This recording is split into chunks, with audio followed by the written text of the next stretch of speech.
I ran like hell.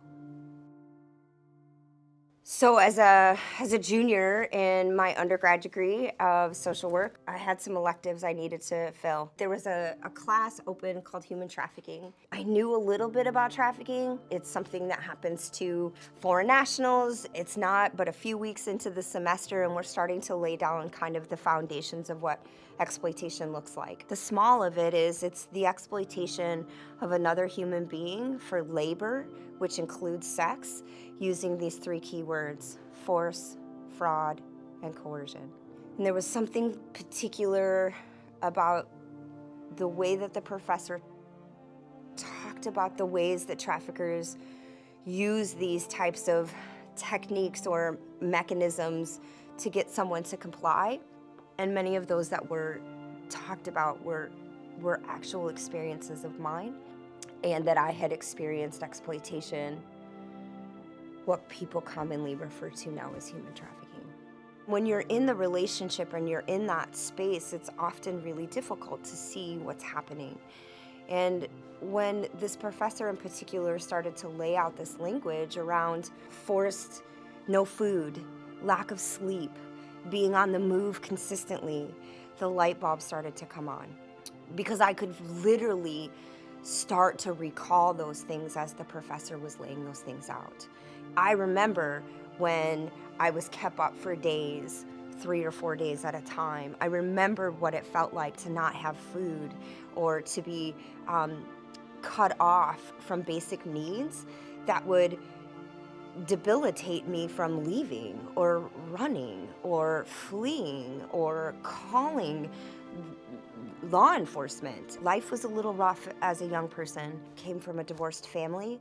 I had alcoholism pretty rampant in my family, some physical abuse that was going on in the household, and I found substances to ease that pain. Well, there came a day when those substances no longer worked, and when that started to happen, I couldn't stop. I was showing up at drug houses. I was showing up in places where I had no business being as a young individual. And I was starting to date and be in intimate relationships with other people who were either selling or dealing. And that's when the things started to shift. I was told that I was going to need to do some things in order to pay off a drug debt. Once that drug debt was paid off, then it was, you'll need to do this just to continue to stay alive. Life got really, really shitty really quick. So I end up in this house in Southside Chicago with about 13 other girls, working 15, 16 hours a day in the middle of Chicago snowstorms, putting restaurant flyers on people's doors. In one of the days where we were putting flyers on doors, I stole someone's mail out of their mailbox to steal a stamp to try to get a letter to my parents to let them know where I was. I don't know how many days it was from the time I put that letter until the time I was able to leave. But there came this moment where I'm coming down the stairs in this house and the phone rings, and the gentleman who was keeping us answers, and it's my mom on the phone. He hands the phone to me, and she tells me to walk out the front door. And don't look back, and just walk. And I never looked back. I absolutely never looked back. And I knew that I had a long road ahead of me, but anything was better than what I had just been through, and I knew that I needed to sit down and heal for a bit. So that following year, in 2006, I got this harebrained idea that I need to go to college. And I do. I sign up for college. I come home. I tell my mom it's like this most amazing moment in my life. I'm going to go. And I start my journey in academics. It's funny to think about how language changes your view of yourself, and how language